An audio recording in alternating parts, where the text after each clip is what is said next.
petty triggers for wars. A soldier grips his rifle, his hands sweaty. In just a few moments, he was going to go into battle to face the most dangerous of human endeavors. He comforts himself, knowing that he's fighting for a good cause, for homeland, for his comrades, and because of a pig? What? The exact reasons countries go to war is complex, with years of resentment building up until something sets the conflict in motion. That something can be major, like a surprise attack or flagrant territorial violations. But on occasion, it's something so petty and trivial that onlookers can do nothing except scratch their heads in confusion. The War of the Pig. Pigs may be delicious, but they can also be troublemakers, and one wandering swine almost started a war. The incident started over a broader dispute between the U.S. and Great Britain. The 1846 Oregon Treaty set the border between the United States and Canada at the 49th parallel, except for, quote, the middle of the channel which separates the continent from Vancouver's island. The issue is that there were two channels, the Haro Strait and the Rosario Strait, the treaty not specifying which one was the border. In between the waterways were the San Juan Islands, an archipelago which both sides claimed as their territory. Both American and British settlers began colonizing the islands, with the British Hudson Bay Company setting up salmon fishing operations and a sheep farm on San Juan Island, and about 30 or so American settlers arriving shortly after. Both sides considered the others to be illegal squatters on their lands. Things came to a head in 1859 when a pig, owned by Hudson Bay Company employee Charles Griffin, began rooting around the farm of American Thomas Cutler. This wasn't the first time this had happened, and fed up with the pig's antics, Cutler shot it. Griffin found out and confronted him over the loss of his animal. Cutler tried to mollify the irate Griffin by offering $10 as compensation, but Griffin refused and reported what had happened to the British authorities. When threatened with arrest by a foreign power, Cutler sought protection from the local American military garrison. A 66-man company under the command of Captain George Pickett, of later Civil War fame, was sent to the island to protect Cutler from being apprehended. In response, the British governor sent word to 3 Royal Navy warships operating in the area, who arrived as a show of force. The Americans refused to back down, and soon a buildup of military forces began, with both sides preparing for war. Over the next month, more forces would arrive on both sides, with the British sending 5 warships and around 1,000 men, with the Americans sending around 400 men and 8 cannons, digging fortifications to repel the inevitable attack. This ever-growing tension was finally eased with the arrival of British Rear Admiral Robert L. Baines, who managed to convince everyone that it would be foolish for 2 major world powers to go to war over a pig. After some negotiations, both sides agreed to limit the number of soldiers on the island and to control it jointly until a permanent solution could be reached. In 1872, Kaiser Wilhelm I of Germany helped negotiate a new treaty that established the islands as American territory, where they remain to this day. It is still unknown if Griffin ever received compensation for his pig, however. The War of the Bucket. Buckets are useful things, able to haul water, be used as storage, or any number of other tasks. But was it worth fighting over? For some medieval Italians, the answer was yes. The foundation for the conflict began 2 centuries before the war, with the reign of Frederick Barbarossa, the Holy Roman Emperor based in what is now Germany. He and the Pope disagreed on the extent of imperial and papal authority, causing Frederick to invade Italy against a number of pro-papal city-states. Italy was divided between 2 factions, the Guelphs, who backed the Pope, and the Ghibellines, who supported the Emperor. It's much more complex than this, but this general state of affairs lasted well into the 14th century. 2 rival Italian city-states, the Ghibelline city of Modena and the Guelphs of Bologna, sparred with one another with cross-border raids, a constant source of tension between them. Things came to a head in 1325 when a Modenese army captured a Bolognese fortress. Still buoyed by the victory, a bold group of Modenese soldiers snuck into Bologna. After skulking their way through town, they stumbled upon the city's well and an oak bucket. They grabbed their prize before exiting the city. When they found out about the theft, Bologna was incensed and demanded the bucket's return, which Modena refused. What was once sporadic raiding now spilled out into an all-out war. Bologna called on its allies and gathered an army of around 30,000 soldiers. Modena only managed to gather around 7,000 troops to repel the invasion. Though outnumbered, a large portion of their troops were highly trained and disciplined German soldiers, compared to the inexperienced Bolognese militia. Both forces met at the Battle of Zappolino. Though outnumbered, the discipline of the Modenese carried the day, and they routed their enemies. A peace treaty was signed shortly afterwards, ending the War of the Bucket after one battle. Many historians today have doubts about the validity of this tale, believing that the bucket was stolen after the battle and taken as a trophy. In either event, the bucket in question is still in the city of Modena, and they have no plans on giving it back. The War of the Stray Dog. In 1925, tensions between Greece and Bulgaria were at a fever pitch.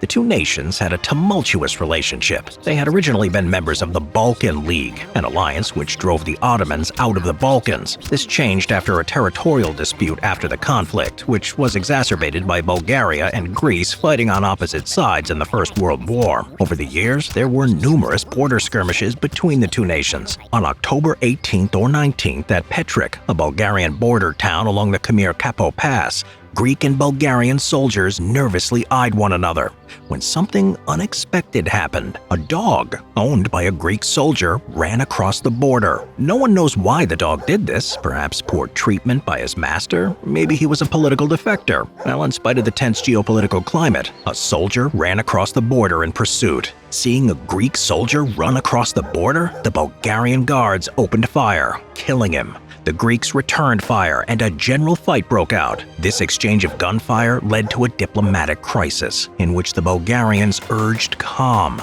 believing that the incident was a misunderstanding. The Greeks saw things differently, claiming that the Bulgarians had entered Greek territory and killed the sentry at his post, and demanded reparations and punishment for those responsible. Bulgaria refused, and the Greeks sent a force of soldiers to occupy Petric and other nearby villages. In the brief conflict that followed, about 120 Greek and about 60 Bulgarian soldiers became casualties, as well as 50 or so Bulgarian civilians, though the exact numbers are disputed. At this point, the League of Nations stepped in and demanded a cessation of hostilities. Greece was forced to pay reparations for their invasion and compelled to leave Bulgarian territory, ending the brief conflict. To this day, no one knows what happened to the dog that started it all. Serbian bottle incident.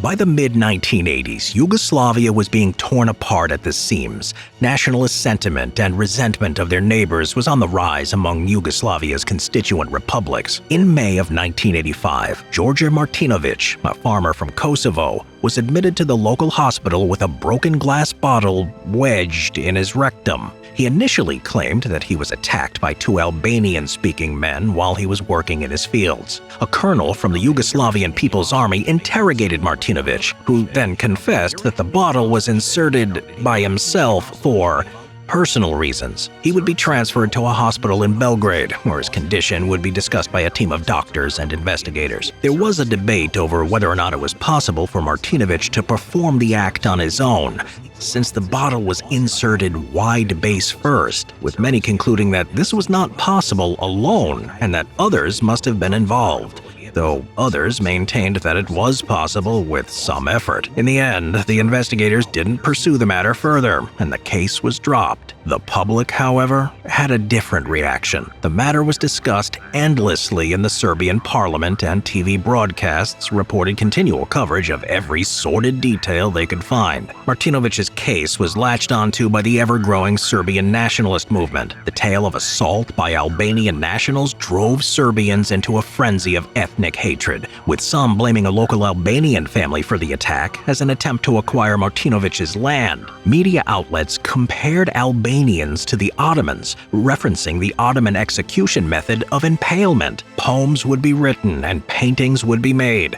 depicting the Serbian Martinovic as a Christian martyr at the hands of Muslim Albanians. The incident fanned the flames of nationalism, which burned even hotter. Martinovic's name a rallying cry for Serbian nationalists. While it didn't cause ethnic, religious, and political tensions to overflow, leading to the eventual breakup of Yugoslavia, which would eventually cause decades' worth of conflicts in the region, it was an important, inciting moment that played a major part in the long and bloody history of the Balkans. To this day, it's unknown whether Martinovic's injuries were caused by others or if it was self-inflicted. George Martinovic would pass away in 2000, taking with him the truth about what happened to the grave.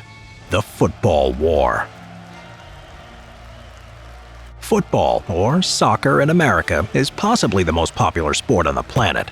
Fans of the game are passionate, to say the least, with tempers flaring and riots breaking out in both victory and defeat. It's no surprise then that a match's result exploded into open conflict. Tensions between the Central American nations of Honduras and El Salvador had been simmering for some time. In 1969, El Salvador had a population of around 3 million, crammed into the tiny nation, the majority of the land in the hands of wealthy elites, leaving many farmers to struggle. Neighboring Honduras had a much smaller population of around 2.3 million, spread out over a landmass 5 times the size. Seeing an opportunity for land, many Salvadorian farmers illegally entered Honduras, settling there without having any legal claim to it whatsoever. This angered lower-class Hondurans who wanted the land for themselves and felt wedged out by the interlopers. There was also a land dispute between the two nations over islands in the Pacific Ocean. The Honduran government began a crackdown on the farmers, and anti-Salvadoran sentiment ran red-hot in Honduras, with football matches being the center of the conflict. During a tournament, clashes between Honduran and Salvadoran fans broke out at 2 games the nations faced one another. Each nation won a game apiece. The rubber match held in Mexico City. The match was a World Cup qualifier, and both countries desperately wanted to advance. At the end of the second half, the score was tied at 2-2. 11 minutes into extra time, El Salvador scored, winning the game and the tournament. This was the final straw. Clashes between Honduran and El Salvadoran citizens became more violent. Honduras then broke diplomatic relations with El Salvador, and on July 14, 1969, the Football War broke out, with El Salvador launching an incursion into Honduran territory. The Salvadorans overwhelmed the Hondurans, pushing deep into their territory, but the advance stalled out due to a lack of fuel and ammunition. The Honduran Air Force counterattacked and destroyed the Salvadoran counterpart. At an impasse, the conflict ended on July 18th after arbitration by the Organization of American States, resulting in El Salvador withdrawing from Honduran territory. In total, between 3,000 to 6,000 people were killed, including a large number of civilians, and tens of thousands were displaced. El Salvador would be knocked out in the first round of the World Cup in 1970, losing to Belgium, Mexico, and the Soviet Union. The Pastry War. In 1821, Mexico declared itself independent from the Spanish Empire. Breaking away from the crumbling Spanish Empire was the easy part. Maintaining civil order, that was something else entirely, as a multitude of different factions vied for control over the country. In 1828, Mexico's president Miguel Pedraza ousted Lorenzo de Zavala from his office as governor of the state of Mexico. De Zavala, however, had the support of military leader Antonio López de Santa Anna, who rallied his troops and stormed Mexico City. In the ensuing chaos, the pastry shop of French citizen Remontel was allegedly destroyed and looted in the fighting. According to Mexican accounts, officers from Santa Anna's army simply refused to pay their bill. In either event, Remontel sought compensation for the damages, estimated at around 1,000 pesos, but the Mexican government refused. The matter seemed to drop, and in 1833, Santa Anna became dictator over Mexico and would be humiliated in 1836 when a part of Mexico broke away, forming the Republic of Texas. The failed attempt to bring Texas back into the fold was financially backed by the French, who were less than pleased at the loss of their investment. In 1837, Remontel, frustrated at the lack of interest in his cause by the Mexican government, sought help from his home country. Sensing an opportunity, the French government demanded 600,000 pesos in compensation for Remontel's claim, 600 times what his shop was worth, as well as payment for other loans France had given them. Once Once again, the Mexican government refused, and in March of 1838, the French sent a fleet to blockade the port of Veracruz. When negotiations once again stalled out, the French blockaded all of Mexico's eastern coastline from the Yucatan to the Rio Grande, with negotiations once again going nowhere. In November, the French launched an invasion of Veracruz. Santa Anna, who had retired in disgrace after the debacle in Texas, arrived on the scene and demanded that he be placed in charge of Mexican forces there. With no other choice, the Mexican government relented, and Santa Anna led the counterattack to retake the city. While fighting against the rear guard of the French, a cannonball struck him in the leg, forcing it to be amputated. In desperate straits, the Mexicans appealed to Great Britain, who helped negotiate a peace settlement. Mexico agreed to pay the demanded 600,000 pesos, but France did agree to forgive other debts. In the end, the French lost 8 soldiers and suffered around 60 wounded. The Mexicans suffered 224 casualties and were financially ruined, all over a pastry shop. War of Jenkin's Ear. In March of 1738, Robert Jenkins walked into the British Parliament, carrying with him a grotesque artifact, one that would light the fires of war between two of the greatest powers of the age. Decades earlier in 1713, Britain and Spain had signed a peace agreement during the War of Spanish Succession. The treaty stipulated the British would be granted asiento de negro, or permission to sell captive African slaves to Spanish colonies in the New World. British ships would be granted a license to sell 1 ship worth of their goods per year in Spanish ports. Some British captains, however, exceeded their 1 cargo a year limit, which the Spanish considered to be smuggling. After yet another war, a treaty was signed in 1729, which allowed Spanish ships to search British cargo vessels for contraband when in Spanish waters. In 1731, Robert Jenkins was the captain of the East India Company ship, the Rebecca, carrying a legal cargo of sugar. He was boarded by the Spanish sloop San Antonio,